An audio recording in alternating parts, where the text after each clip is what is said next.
عام 2004 ميلادي، إحدى قرى مصر.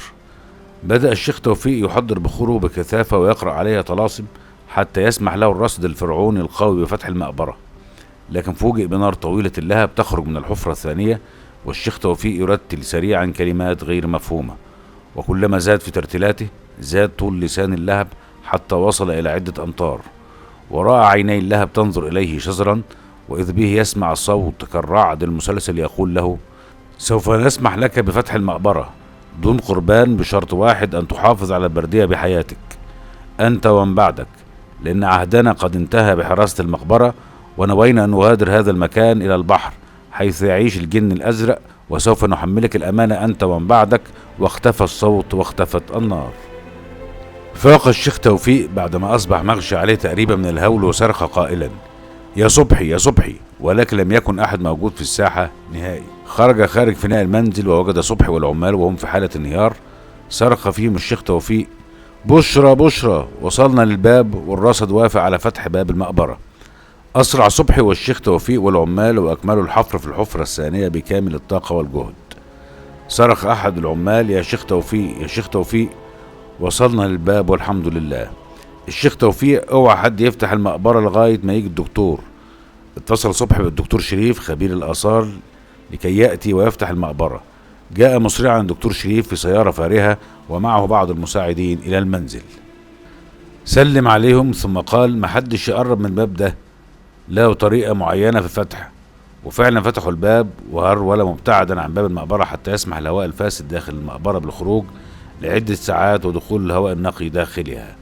ثم دخلوا المقبرة، وكانت مقبرة عظيمة، لكن كانت الصدمة الكبرى أن المقبرة خالية من الحلي والتماثيل والذهب وخلافه، وليس بها إلا تابوت منقوش من حجر الجرانيت. فتحوا غطاء التابوت ولم يجد شيئا إلا بردية طويلة. الدكتور شريف لم يفهم محتوى البردية.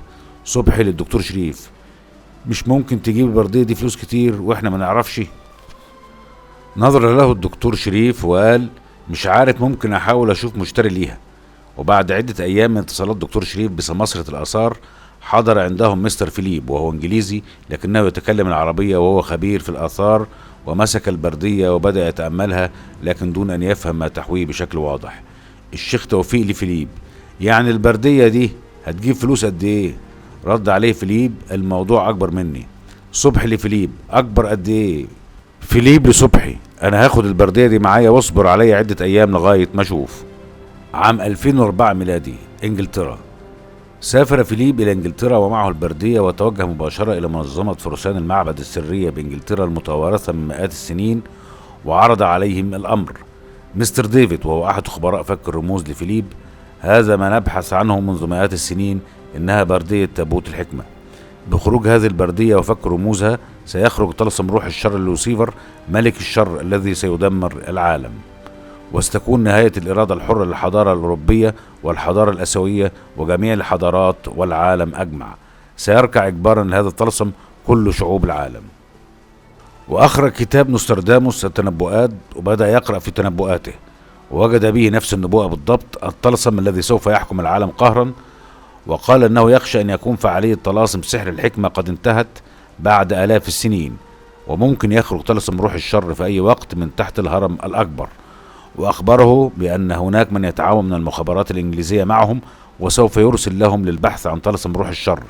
وأرسل للمخابرات الإنجليزية مظروف مغلف بسره للغاية. بدورها المخابرات الإنجليزية بدأت البحث عن الموضوع، ووجدت بأرشيفها معلومات عن العقود المبرمة مع الأمريكان وبين الكائنات الرمادية، وأن هناك رجل عظيم معه طلسم سحري قوي جدا وهو الذي يحكمهم، وكان عرشه تحت الهرم الأكبر. وأصدرت أوامر لفريق من المخابرات بالتوجه فورا إلى القطب الجنوبي في أقصى بقاع الأرض بتنسيق مع المخابرات الأمريكية، وأبلغوا المخابرات المصرية بالأمر. في الحال وجد الشيخ توفيق وصبحي والعمال مقدم ضدهم بلاغ في النيابة بالتنقيب عن الآثار، وألقت الشرطة القبض عليهم.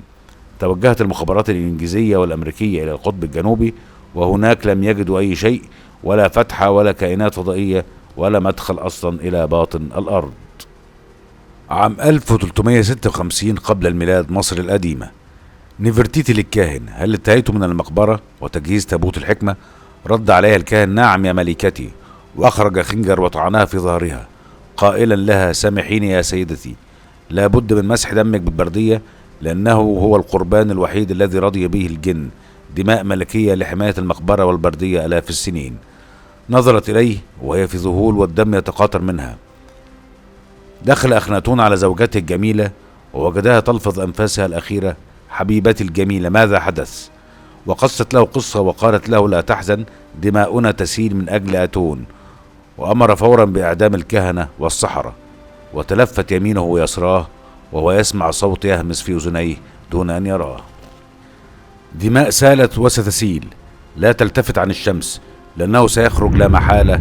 وأنشد قائلا: تستمر الأرض من خلال الأقدام التي تطأها، وتستمر السماء من خلال الأجنحة التي تحلق فيها.